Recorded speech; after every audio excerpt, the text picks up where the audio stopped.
Beneath 12 to 500 feet of black water, where no sunlight reaches and time sleeps in silence, the ROV's light flickers to life.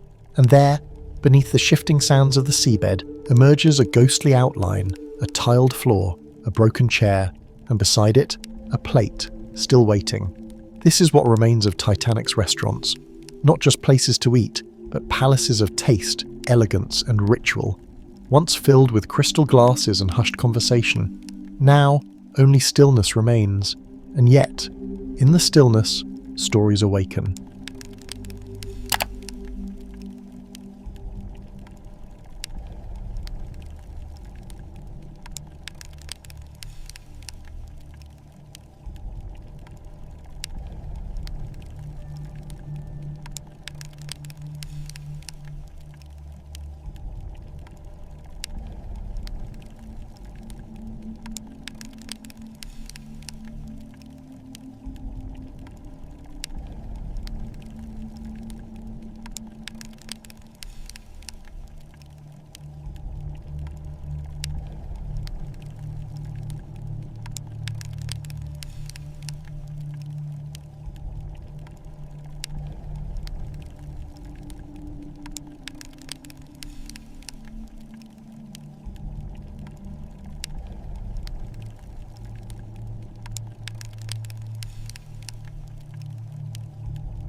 Step into the À La Carte Restaurant, once the crown jewel of Titanic's culinary offerings. Exclusive to first-class passengers who sought privacy and fine French cuisine, this space once shimmered with polished brass, hand-painted murals, and soft gaslight. As the ROV hovers, it reveals fragments of gilded trim, shattered bone china, and a scorched wine list, sealed in sediment for over a century. Beneath a soft cloud of silt, a silver button knife is uncovered, engraved with the initials JH. Perhaps it belonged to a financier, perhaps to a newlywed. Now, its purpose forgotten, it lies suspended in deep time.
Next, the ROV glides into the remnants of the Cafe Parisian, Titanic's most modern restaurant.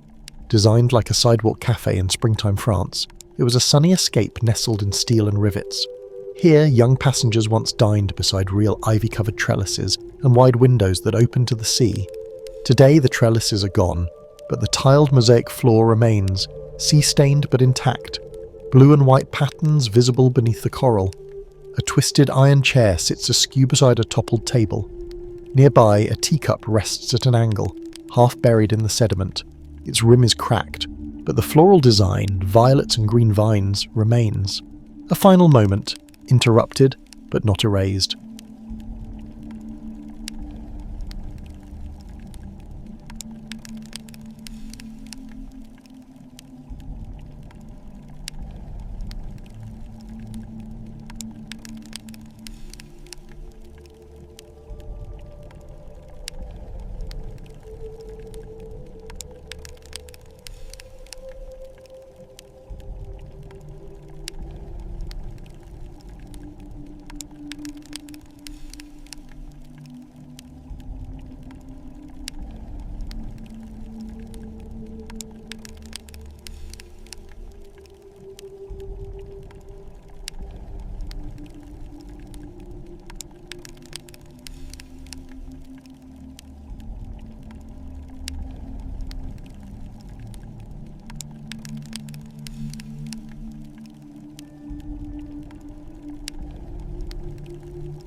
Down another corridor, the ROV reaches the First-Class Dining Saloon, once the largest room on Titanic.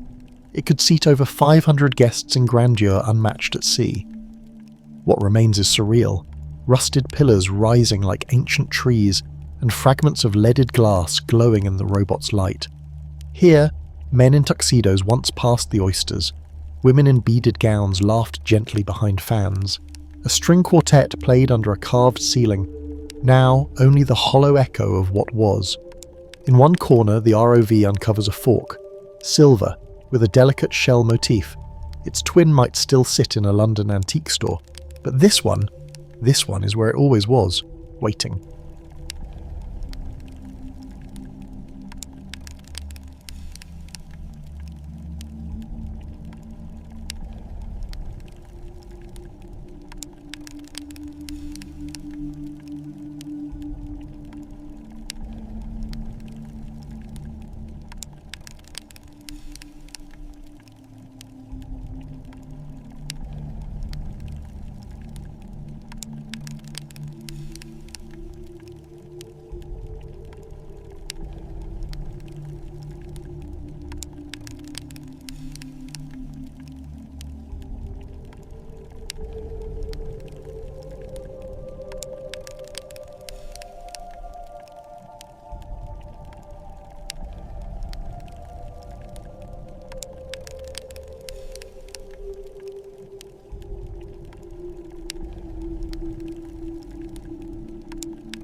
The second-class dining room once welcomed passengers with ambition in their hearts and stories on their lips.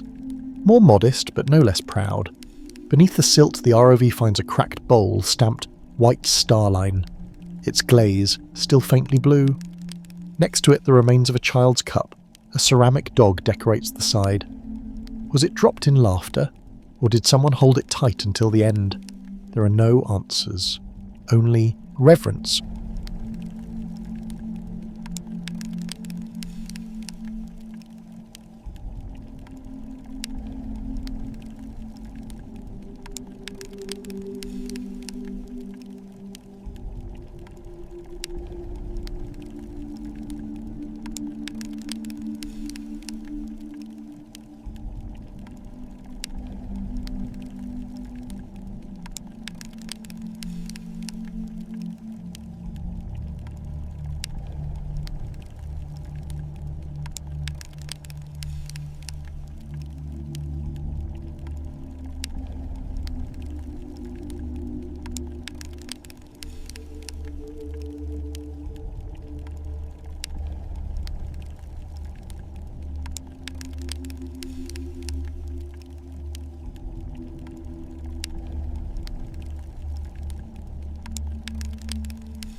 Below, the galley kitchens, once alive with fire and motion, now rest in eerie stillness. Here, overs the cooks and stewards work tirelessly to prepare over 6,000 meals a day. The clatter of pans, the heat of the ovens, the aroma of consommé and roast quail, all vanished. But the oven doors remain, half open. A soup ladle lies curled in the corner like a sleeping snake. The ROV's camera lingers on a scorched piece of tile, blackened but still whole, one last ember of warmth, preserved in cold.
In the pantry stores deeper still, forgotten artifacts emerge.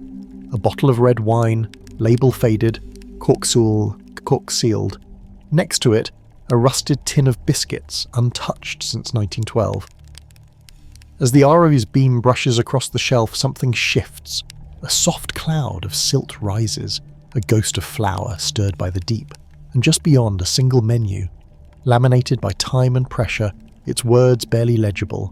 Consommé Olga, filet mignon Lily, peaches in chartreuse jelly.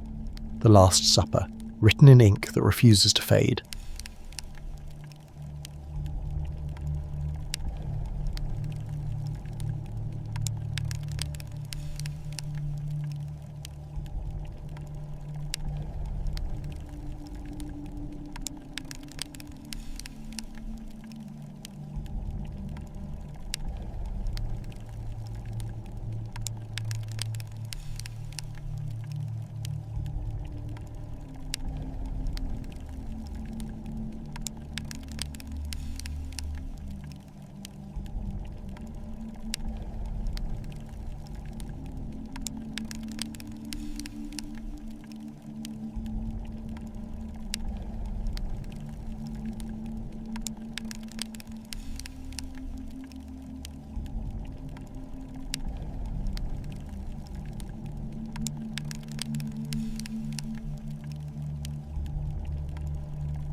At the very end of the corridor, a mystery waits. The ROV enters what was once the private dining suite, reserved only for the most elite.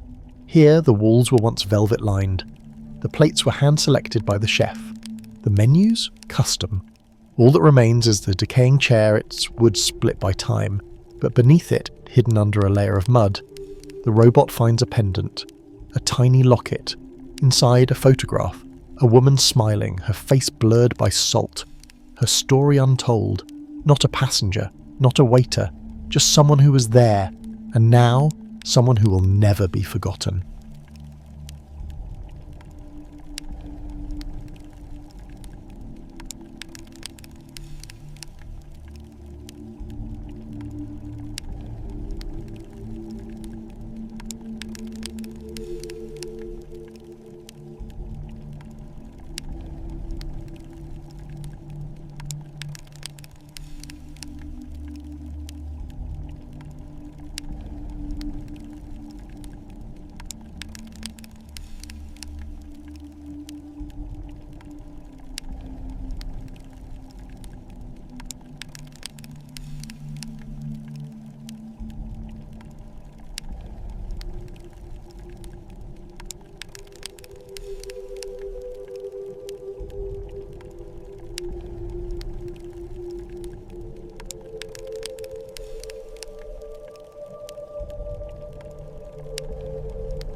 The Titanic's restaurants were more than places to dine.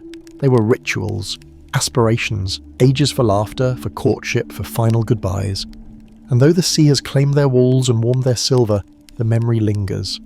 In the ghostlight of the ROV, across the broken plates and scattered menus, we see not just what was lost, but what was lived. 113 years beneath the waves, and still they set the table.